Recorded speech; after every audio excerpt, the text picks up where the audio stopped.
texto, O Meio-Dia da Nova Era, de Bezerra de Menezes, ele faz uma alusão à transição planetária, que é um tema que vem sendo bastante discutido no meio espírita, nos meios espiritualistas também, né? Então, o cuidado que a gente tem que ter, porque tem muitos textos divulgados, é a gente ter o senso crítico de saber o que está lendo também, para não misturar as coisas. E é uma coisa que Bezerra de Menezes fala muito nesse texto, o cuidado com a pureza da doutrina, porque há essa questão de inserir outras coisinhas no meio é intencional, justamente para a doutrina se perder nesse tempo, né? Nós temos várias literaturas que abordam esse tema, as principais que eu pesquisei, não consegui ler todas, porque tem vários livros, mas que eu sinto confiança em afirmar como uma boa leitura, a trilogia lançada por Manuel Filomeno de Miranda e Divaldo Franco, que traz essa transição planetária, encerrando esses livros com o livro Perturbações Espirituais, que fala muito da intenção das trevas de impedir essa transição, que a gente vai falar mais tarde um pouquinho. E a gente também tem o livro Brasil, Coração do Mundo, Pátria do Evangelho, que acaba abordando isso. Porque o Brasil, a missão do Brasil é de regenerar esses espíritos, dar uma chance para que os espíritos mais endurecidos possam se redimir antes de serem expulsos, né? Serem transferidos para outro planeta. Então, esse texto, feito no momento da comemoração dos 150 anos do Livro dos Espíritos, né? O nosso querido Bezerra de Menezes fala: naquele 18 de abril de 1857, com o Livro dos Espíritos, raiou a madrugada de uma nova era. Então ele traz a chegada do Espiritismo, o momento em que se inicia esse processo. Nuvens borrascosas acumulavam-se no céu da cultura humana, tentando impedir que as claridades libertadoras do conhecimento chegassem às consciências humanas. Hoje a gente ainda vê um reflexo disso, né? Nós sabemos como se tem resistência ao esclarecimento, porque tem pessoas que se beneficiam do não esclarecimento, tá? Então a ignorância dá lucro a alguém. E até hoje nós temos esses espíritos que ficam repetindo experiências aqui na Terra e não aprendem. Então a gente vê muitas características ainda da época que o Cristo aqui estava entre nós, né? Então, no próprio divulgação do Espiritismo, a gente viu essa resistência, que inicialmente a gente viu as fases sendo descritas na Revista Espírita. Inicialmente era mais direta, atacavam, dizendo que era coisa do demônio, queimavam o livro em praça pública, e hoje ela é mais perigosa, ela é mais sutil, através dos seus próprios seguidores, que é lançado esse ataque, através da mediunidade, através da inspiração.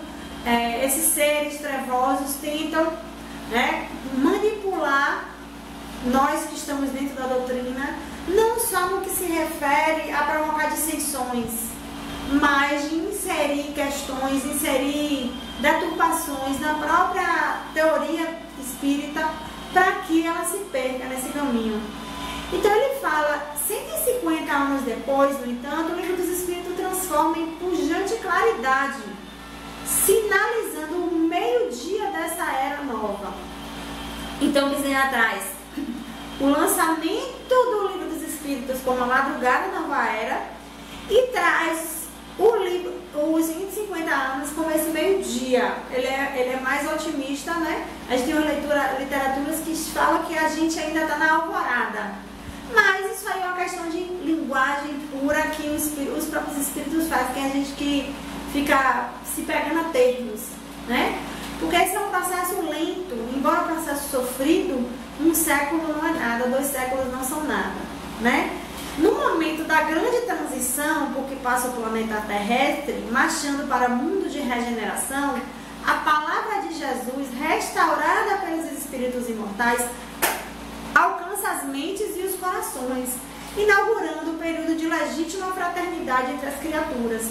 Isso é interessante. Nesse livro Perturbações Espirituais, de Manuel Flamengo de Miranda de Valdo Franco, ele fala muito de como várias vezes a igreja teve que se reformar, o cristianismo precisou se reformar por conta de que o homem deturpa muito o que Jesus veio ensinar. Porque nós adaptamos ao nosso interesse os ensinamentos de Jesus. Então, muitas vezes, pegamos um trecho para justificar atitudes que não tem nenhuma relação com o que é apregoado pelo Cristo, né? Então, ainda não foi logrado o grande mistério de alcançar os objetivos a que se destina esta obra incomparável. Então, o objetivo do Livro dos Espíritos ainda não foi alcançado, né?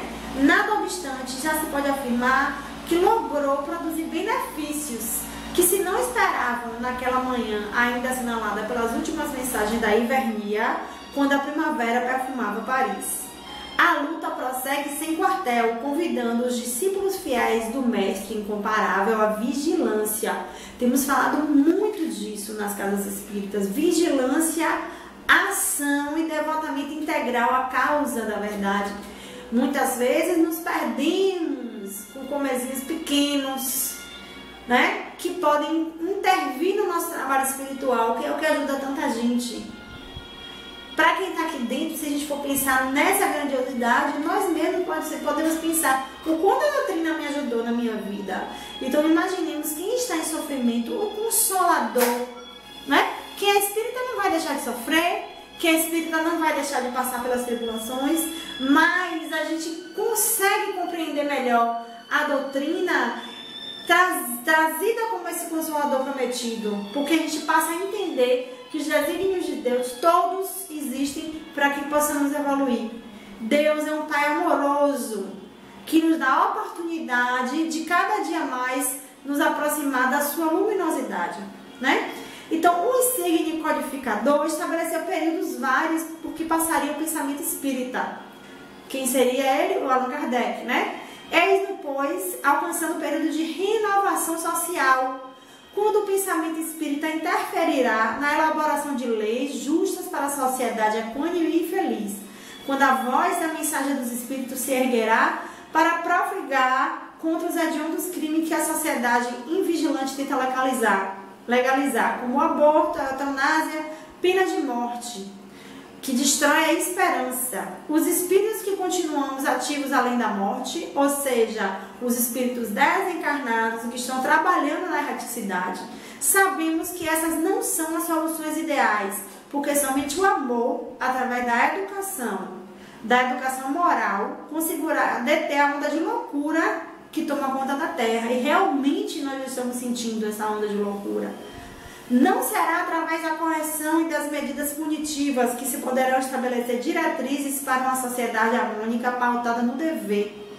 O crime, mesmo se tornado legal, permanece imoral, clamando por misericórdia e por justiça. Muitas vezes, o que a gente vê? As pessoas justificando que estão dentro da lei.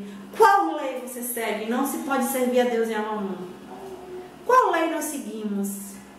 Que lei é essa? Né? Claro que num estado que tem leis, não devemos desobedecê-las, mas também não devemos usar da lei para justificar nossos atos imorais. O que falta no homem hoje, como nossa querida Isa estava falando, é a questão moral. Intelectual nós estamos tendo de graça, muita, até para justificar nossos erros, até para adaptar os códigos e leis a nós. Então, o nosso erro sempre é justificável, o do outro não, né? Então, erguei as vossas vozes, agir de consciência profundamente vinculada à imortalidade da alma. A partir do momento que nossa consciência se vincula à imortalidade, que a gente tem real consciência dessa imortalidade, a gente percebe o quão poucos são os valores materiais e quantos valores morais são preponderantes para a nossa existência, para a nossa evolução e para nós pararmos de sofrer. Então, deixar de sofrer não é ter um carro bom, não é ter uma casa com piscina. Deixar de sofrer é deixar de ter nossas limitações morais, porque a gente vive em harmonia com a espiritualidade, e a gente vive com serenidade. Isso é deixar de sofrer, né? Se a gente pensa numa existência única, realmente associar isso à espiritualidade. Então, se eu só vou viver essa vida, eu vou gozar de todos os privilégios que a matéria pode me oferecer. Então, nós apelamos para a sexualidade exacerbada, para o desrespeito ao outro, pela valorização do ter ao invés do ser. Mas a partir do momento que nós vivemos consciente da nossa imortalidade, nós partimos para a busca de nos melhorar. E é um processo sofrido, porque nós vamos ter consciência de como nós passamos muito tempo presos nos costumes do passado ainda, que precisamos superar, né? Então, a programação estabelecida para este quinquênio é bem significativa, porque verteu do alto, onde se encontrava elaborada, e vós vestiste-a com as considerações hábeis e aplicáveis a esta atualidade. Este é o grande momento, filhos da alma. Não tergiverseis, deixando-vos seduzir pelo canto das sereias da ilusão. Fidelidade à doutrina é o que se nos impõe. Celebramos 150 anos da obra básica da codificação espírita. Nós temos que refletir muito nessa questão da fidelidade doutrinária. É um tema que nós temos bastante discutido e bastante defendido. Por quê? Né? Nós queremos coisas, nós os seres humanos, como nós estamos acostumados à diversão, a não levar as coisas muito a sério, então chega uma hora que a gente quer novidade, né? E como nós estudamos muito o espiritismo, fica parecendo que está tudo na mesmice, então nós temos que inventar novidade. Aí aparece novidade, e aí um lê, o outro lê e se propaga. E isso é um perigo, porque isso é programado.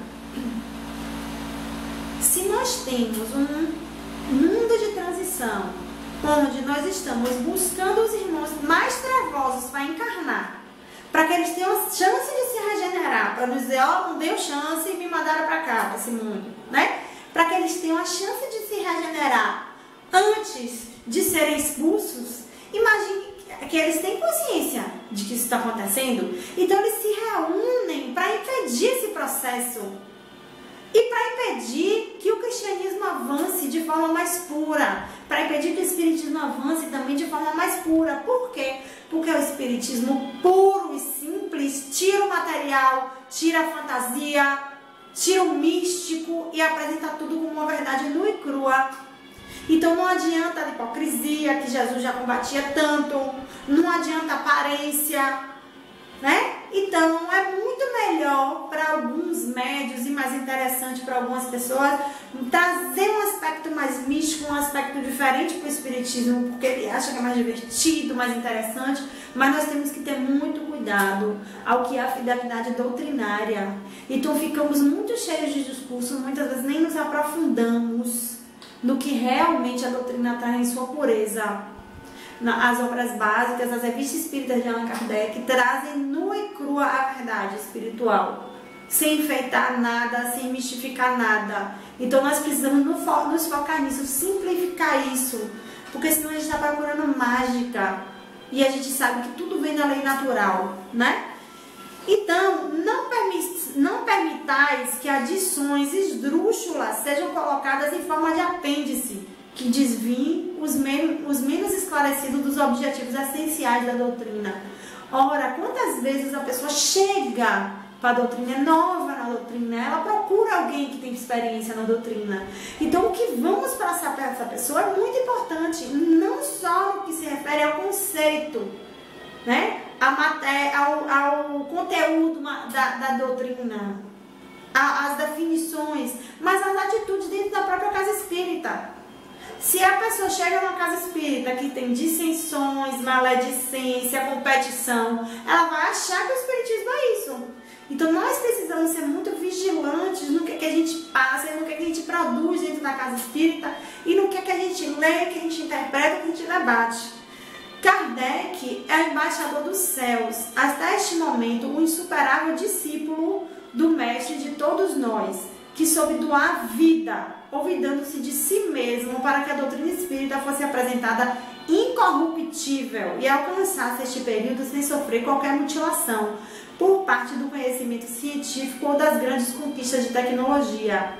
no aspecto religioso especialmente, oferece-nos na evocação do Mestre de Nazaré, que traz para as ruas das aldeias, das cidades, das metrópoles e das megalópolis o amor, como fez naqueles recuados dias da Galileia e de Jerusalém, a fim de poder caminhar com todos e conduzi-los não mais ao Calvário, e sim à gloriosa ressurreição. Sedes fiéis, permanecendo profundamente vinculados ao Espírito do Espiritismo, como recebeste dos imortais através do pré-claro codificador. Então ele deixa claro o texto inteiro da necessidade de voltarmos às fontes originais, a necessidade de voltarmos ao que o Kardec trouxe. A gente não pode estar... Eu ouço alguns argumentos assim, você prefere aqui de Kardec?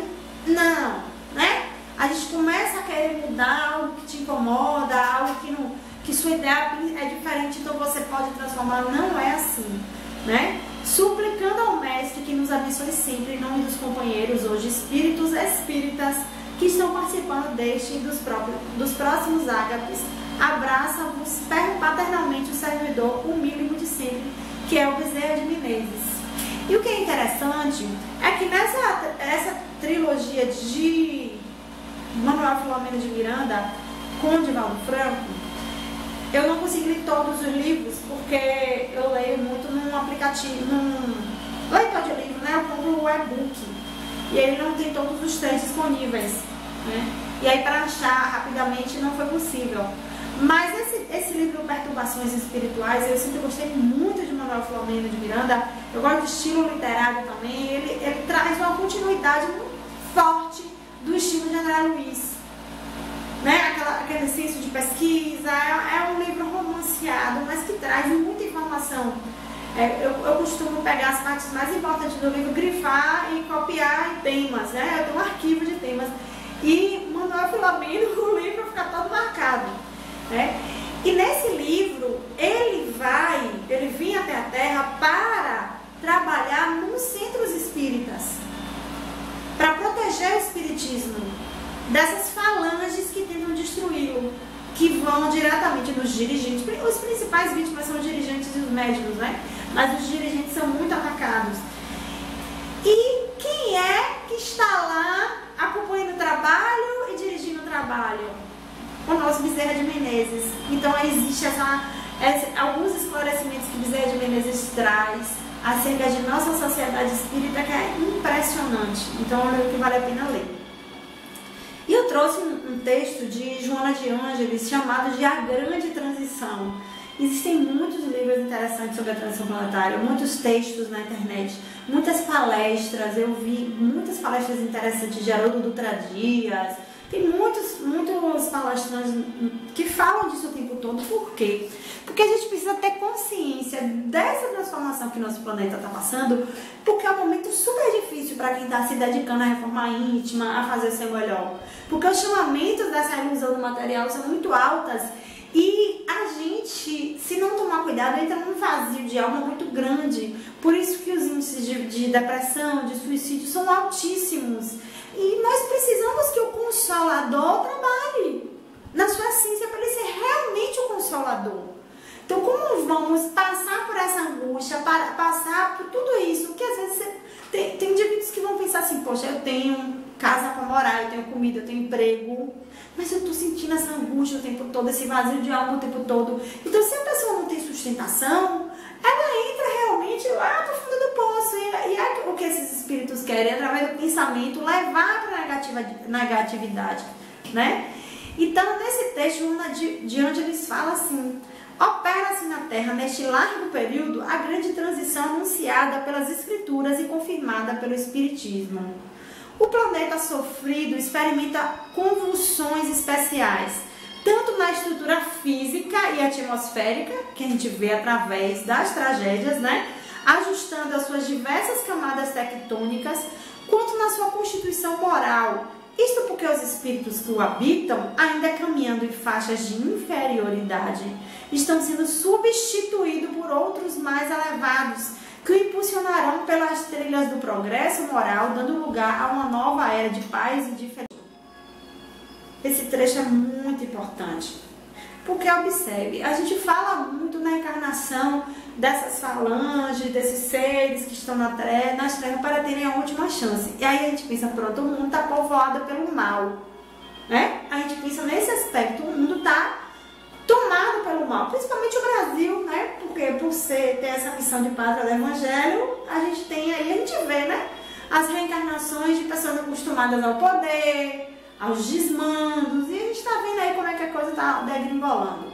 E a gente vê uma obsessão coletiva também, uma repressão de discursos meio esdrúxulos, né? Então a gente está nesse processo. Porém, o que Joana de Ângeles traz, que eu acho lindo, é bem a cara dela, né? Trazer isso. Ao mesmo tempo que isso está acontecendo, espíritos de autoescola estão encarnando para nos educar, para nos ajudar nessa tarefa, né? Então, os espíritos renitentes na perversidade e nos desmandos, na sensualidade e na beleza, estão sendo recambiados lentamente para mundos inferiores. Por isso que eles estão numa tentativa desesperada em destruir esse processo, onde enfrentarão as consequências dos seus atos ignóbeis, assim renovando-se e predispondo-se ao retorno planetário quando recuperados e decididos ao cumprimento das leis de amor. E a gente pensa, não, que nada, não tem problema não, viver em outro planeta, vai continuar fazendo mal. Mas não é bem assim. Quando eu vi uma palestra muito interessante de Haroldo, ele tem uma fala muito sensorial, a gente consegue visualizar o que ele fala.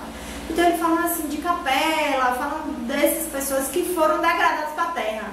Que quando chegaram aqui, a Terra não tinha a evolução que tinha hoje. Então imagine nós hoje, nesse mundo atual, com ar-condicionado, com internet, com o Waze para chegar onde a gente quer, com avião, parar num planeta que ainda está na idade da pedra. Já imaginaram que o nosso espírito, qual é a sensação de estar num lugar desse? E as limitações do encéfalo ou do que for lá correspondente e do corpo para responder ao que o espírito já evoluiu de intelecto. Então é um real castigo no sentido assim, para o espírito a sensação é disso, tá voltando de série, né? Mesmo que ele ainda seja moralmente desequilibrado, porém ele tem um desenvolvimento intelectual e ele vai ter que voltar para os primórdios disso aí, né? Por outro lado, aqueles que permanecerem nas regiões inferiores estão sendo trazidos à reencarnação de modo a desfrutarem da oportunidade de trabalho e de aprendizado, modificando os hábitos infelizes a que se tem submetido, podendo avançar sob a governança de Deus. Caso se oponham às exigências de evolução, também sofrerão um tipo de expurgo temporário para regiões primárias entre raças atrasadas, tendo o ensejo de ser úteis e de sofrer os efeitos danosos à sua rebeldia. Então o que ela traz aqui? O tempo urge. A gente tem que aproveitar essa oportunidade aqui agora. Não dá para eu ter eternidade, tudo bem, nós temos.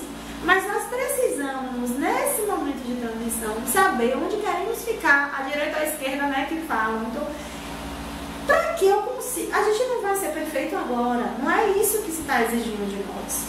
Mas é que a gente busque essa transformação dentro das nossas limitações, mas que se veja que nossa maior vontade é superar essas limitações morais, né? Concomitantemente, então, espíritos nobres que já conseguiram superar os impedimentos que os retinham na retaguarda estarão chegando, a fim de promoverem o bem e alargarem os horizontes da felicidade humana, mostrar a gente o caminho, né?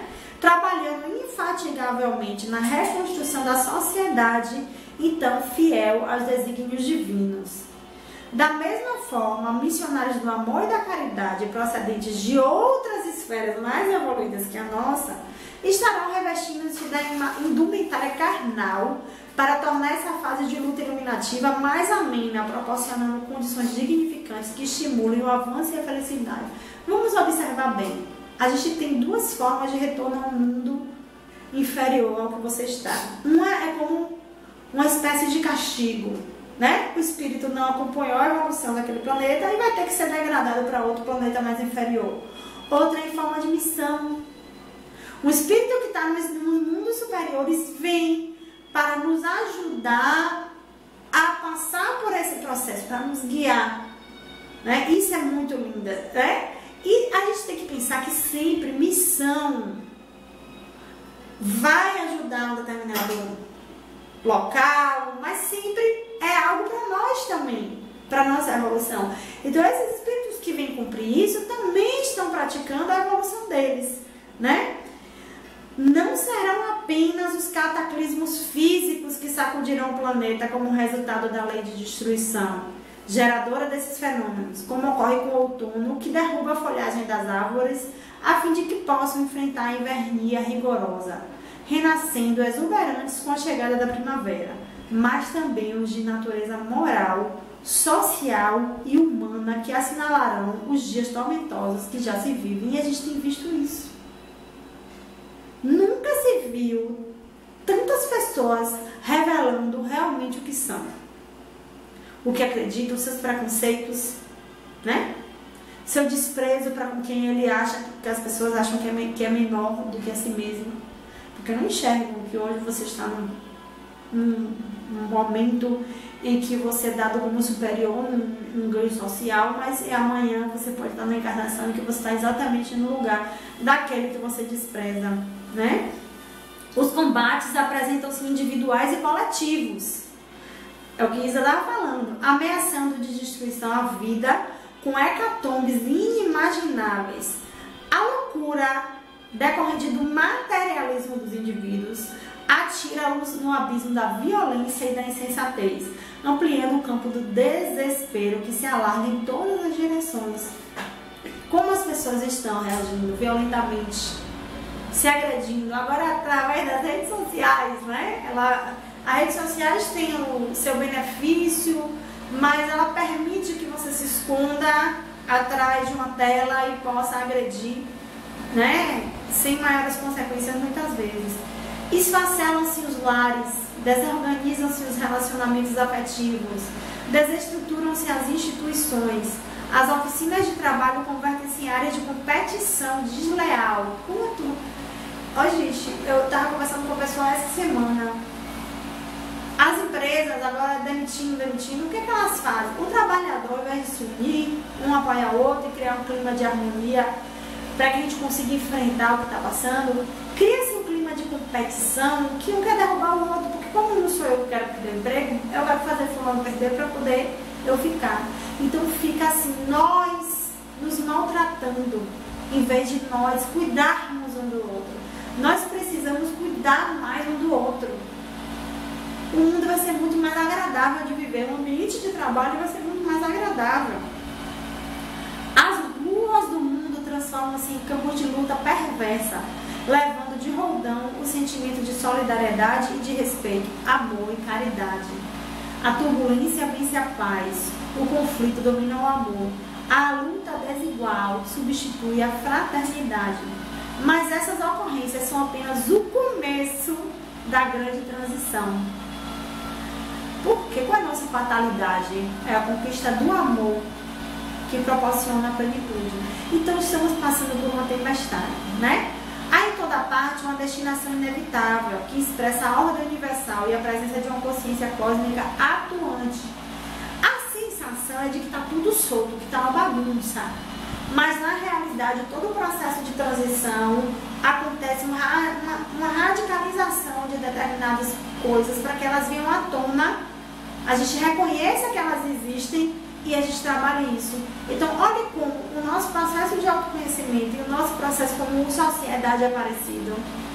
A gente entra em crise no processo de autoconhecimento, porque aparecem esses podres e a gente consegue reconhecer eles. A mesma coisa acontece com a sociedade, né? Então a hipocrisia, ela mostra-se e a gente consegue visualizar melhor quem é quem, né? Quais são os reais valores da nossa sociedade, o que é verdadeiramente humano e o que é só conveniente mostrar para que eu possa conseguir o que eu quero.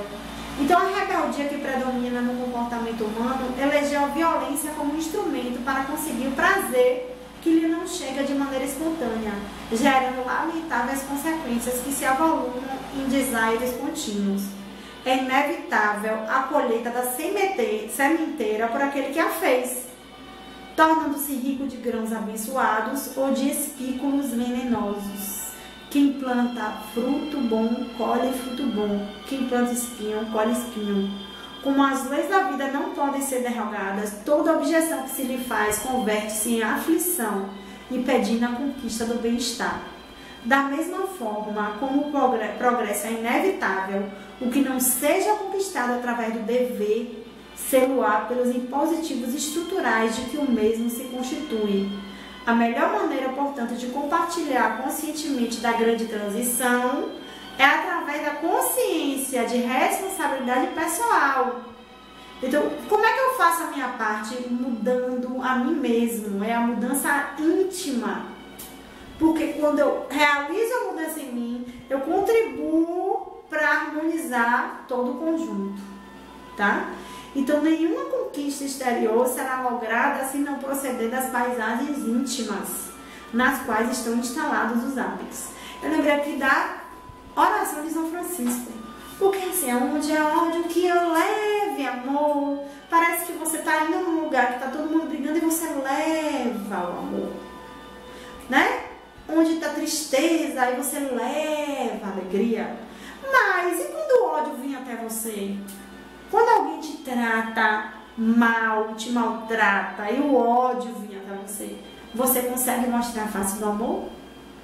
Quando alguma circunstância de tristeza veio até você, você consegue trazer a face da alegria? Quando a situação de desespero vem até você, você consegue trazer a esperança? Então não é fora da gente, é dentro de nós. Dentro de mim, onde há ódio, que eu transformo em amor. Onde há tristeza, que eu transformo em alegria. Onde há desespero, que eu transformo em esperança. Então a mudança é essa aqui. Nenhuma conquista exterior será lograda se não proceder das paisagens íntimas, nas quais estão instalados os hábitos. Mudar hábito é difícil. A gente se esforça, daqui a pouco tá ali de novo, esquece. Muitas vezes a gente tem que vir pro consciente, tipo assim, olha, eu tenho essa mania aqui que é ruim. Eu vou passar uma semana sem fazer isso. Aí vai, né, trazendo pro consciente, lutando ali. Porque senão a gente vai viver na vida e não se trabalha. Esses de natureza perniciosa, esses hábitos, devem ser substituídos por hábitos saudáveis. Existem hábitos que são hábitos de mau pensamento. Tudo você acha que vai acontecer alguma coisa ruim. Então ele vem, mas você substitui por outro. É tipo assim, alguém tome pensamento ruim, você tome um bom, né? Então a gente vai substituindo. Portanto, propiciatórios de bem-estar e harmonia emocional. Na mente está a chave para que seja operada a grande mudança. Quando se tem o domínio sobre ela, os pensamentos podem ser canalizados em sentimento edificante, dando lugar a palavras corretas e atos dignos. Lembremos que essa frase que parece piegas e antiquada, fazer com o outro como queria que fizesse conosco, tem que ser sempre lembrada, porque a gente fala, fulano está descontando o problema dele em mim. Será que nós, passando por aquele mesmo problema, nós vamos ser anjos de santidade? Serenos, felizes e sem maltratar ninguém? Ou será que nós, no nosso passado, também não fomos compreendidos por ninguém? Se a misericórdia divina para conosco é eterna, por que nós temos tanta dificuldade em saber que ela existe para todos e buscar perdoar e compreender o nosso irmão, né? Então, o indivíduo que se renova moralmente contribui de forma segura para as alterações que se vêm operando no planeta. Não é necessário que o turbilhão de sofrimentos gerais o sensibilize, a fim de que possa contribuir eficazmente com os espíritos que operam em favor da grande transição. Dispunto das ferramentas morais do enobrecimento, torna-se cooperador eficiente em razão de trabalhar junto ao seu próximo pela mudança de convicção em torno dos objetivos da existência, ao tempo que se transforma num exemplo de alegria e felicidade para todos. É tão bom a gente chegar bom dia, sorrindo, dando o nosso melhor para o outro, né? Ah, mas eu estou sofrendo. Mas o sofrimento é seu. A gente não precisa ficar de vítima, eu estou sofrendo para todo mundo. A gente às vezes precisa desabafar assim, tudo bem. Mas a gente pode levar a alegria onde chegue. Porque a gente quer às vezes ser a vítima. aqueles que observam e atrai quantos se encontram distantes de sua ação, o mesmo ocorrendo com a alegria e a saúde. São eles que proporcionam maior contágio de que se tem notícia, e não manifestação aberrante e afligente que parecem arrastar multidões. Como escasseiam os exemplos de júbilo, multiplica de desespero, logo ultrapassado pelo programa de sensibilização emocional para a plenitude. Nós temos mania de ser vítima. Quer ver? Se alguém vem te contar um problema, muitas vezes o outro que está ouvindo, não, mas pior é comigo. Você fala, poxa, eu estou tão cansada, eu não dormi bem de noite, não tenho dormido bem, estou precisando de sono. E eu? Que trabalho tanto que não sei. Então fica uma competição para ver quem é mais miserável, né? É um costume feio que nós temos, que nós precisamos alterar, né? Essa atitude mental. A grande transição prossegue, e porque se faz necessária, a única alternativa é examinar a maneira como se apresenta e cooperar para que as sombras que se adensam no mundo sejam diminuídos pelo sol da imortalidade. Nenhum receio deve ser cultivado. Nós estamos meio receosos com esse momento de transição, dá muita angústia, né? Então, assim, nenhum receio deve ser cultivado, porque mesmo que ocorra a morte, esse fenômeno natural é veículo da vida, que se manifestará em outra dimensão. A vida sempre responde conforme as indagações morais que lhe são dirigidas. As aguardadas mudanças que se vêm operando trazem uma ainda não valorizada contribuição, que é a erradicação do sofrimento das paisagens espirituais da Terra. Olha aqui, ó, ótimo. A gente não vai ver isso aqui já agora. Eu acho que não, nessa encarnação.